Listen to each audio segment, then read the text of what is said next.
President Yoon Suk Yeol last Friday returned to Seoul from a week in Hawaii and Washington, D.C. to attend the annual NATO Summit for the third consecutive year. Although South Korea is an invited partner country, there was significant interest in its role in global security amid growing concerns over the recent treaty between Russia and North Korea forging economic and military ties. Our Soo-young wraps up his week in the U.S. South Korea has stepped up as a vital contributor to global security as President Yoon Suk Yeol called for greater solidarity between the Indo-Pacific and NATO countries in supporting Ukraine and deterring Russia and North Korea's military cooperation. With Moscow and Pyongyang's treaty forged last month posing an immediate threat to the Indo-Pacific region, the South Korean leader first made a two-day visit to Hawaii to show the strength of Seoul and Washington's alliance at the US Indo-Pacific Command. The two allies later ramped up deterrence, establishing guidelines for the nuclear consultative group formed last year, which directly involves Seoul in Washington's planning for nuclear contingencies. As President Yoon also stressed the connection between Indo-Pacific and Euro-Atlantic security, Seoul gained solidarity from NATO and its partners with the condemnation of the Russia-North Korea treaty in various joint statements. Yoon said it's because of enablers like North Korea supplying Moscow with ammunition that the war in Ukraine has stretched on. He then pledged to double South Korea's contribution towards a trust fund for Ukraine that provides non-lethal military supplies.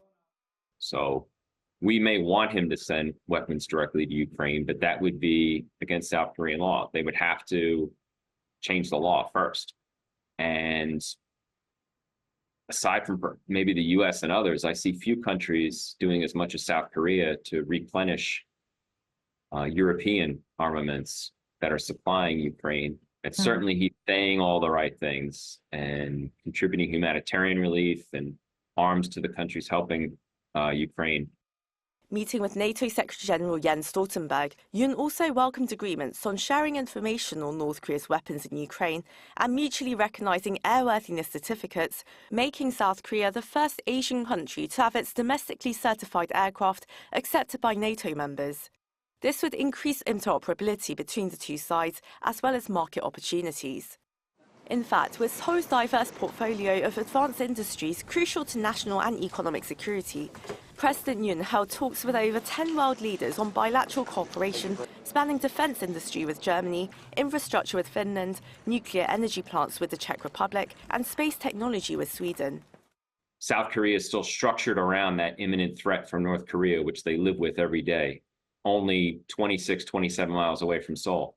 So I think South Korea brings an awareness and a battle readiness that maybe other countries don't have, plus its superior technology. I think it's the 10th largest arms exporter in the world and is really helpful in backfilling some of the European armaments that have been shipped to Ukraine. I know South Korea, as part of the Indo-Pacific four countries with Japan, Australia and New Zealand, has been working with NATO on Ukraine support, cyber defense, countering disinformation and artificial intelligence.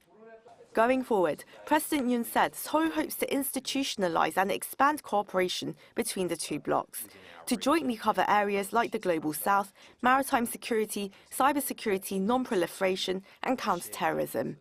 Soo-young, Arirang News.